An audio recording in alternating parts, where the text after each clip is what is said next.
বুধবার দুপুরে কৈলাসহরে ঊনকোটি জেলা তৃণমূল কংগ্রেসের পক্ষ থেকে একটি গুরুত্বপূর্ণ সাংগঠনিক বৈঠক অনুষ্ঠিত হয়। মূলত আসন্ন ত্রিস্তরীয় গ্রাম পঞ্চায়েত নির্বাচনকে সামনে রেখেই এদিনের এই সাংগঠনিক বৈঠক অনুষ্ঠিত হয়।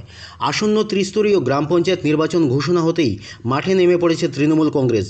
ঊনকোটি জেলার সমস্ত গ্রাম পঞ্চায়েত নিজেদের দখলে আনতে মরিয়া হয়ে উঠেছে তৃণমূল কংগ্রেস। এদিনের এই সাংগঠনিক বৈঠকে উপস্থিত ছিলেন রাজ্য তৃণমূল যুব কংগ্রেস কমিটির সভাপতি শান্তনু সাহা, রাজ্য তৃণমূল কংগ্রেসের সম্পাদিকা পিঙ্কি দেববর্মা, রাজ্য যুব তৃণমূল কংগ্রেসের সম্পাদক জাকির হোসেন সেলিম, ঊনকোটি জেলা তৃণমূল যুব কংগ্রেসের সভাপতি দিলওয়ার হোসেন খান জাকির সহ অন্যান্যরা। এদিনের এই সাংগঠনিক বৈঠকে দলীয় কর্মী সমর্থকদের উপস্থিতির হার ছিল লক্ষণীয়।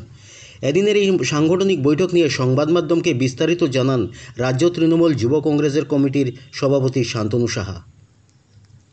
আজকে আমরা তৃণমূল কংগ্রেসের পক্ষ থেকে আজকে কৈলাসহরে যে আমাদের সাংগঠনিক যে জেলা, সেই জেলা নেতৃত্বদের নিয়ে আজকে আমরা বসেছি।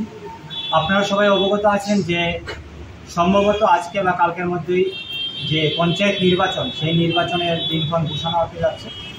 সেই নির্বাচনে ত্রিপুরা প্রদেশ তৃণমূল কংগ্রেসের সাংগঠনিক যে ক্ষমতা, সেই ক্ষমতা অনুযায়ী মাঠে নামছে তৃণমূল কংগ্রেস। তাই আজকে আমরা তৃণমূল কংগ্রেসের পক্ষ থেকে ঊনকোটি জেলার আন্ডারে আমাদের যে সাংগঠনিক জেলা কৈলাসহর, তার আন্ডারে যেই সমস্ত বিধানসভাগুলো আছে, সেই সমস্ত বিধানসভাগুলির নেতৃত্ব দিনে আজকে আমরা বৈঠক করছি যে আগামী দিন কোন পঞ্চায়েতে এবং কোন জেলা পরিষদে কে কে প্রার্থী হবে সেই ব্যাপার নিয়ে আজকে। আপনারা কি গৌরনগর আরডি ব্লকের অধীনে সমস্ত গ্রাম পঞ্চায়েতে কি প্রার্থী দেবেন?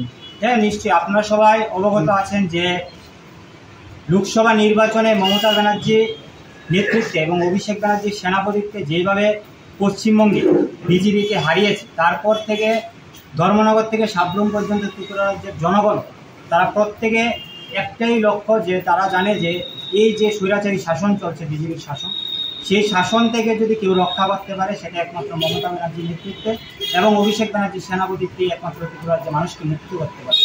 তাই আজকে আমাদের জনগণ, সাধারণ জনগণ তারা তৃণমূল কংগ্রেসের সাথে যুক্ত হচ্ছে এবং তৃণমূল কংগ্রেসের প্রতিনিধি হয়ে তারা পঞ্চায়েত নির্বাচনে লড়ছে।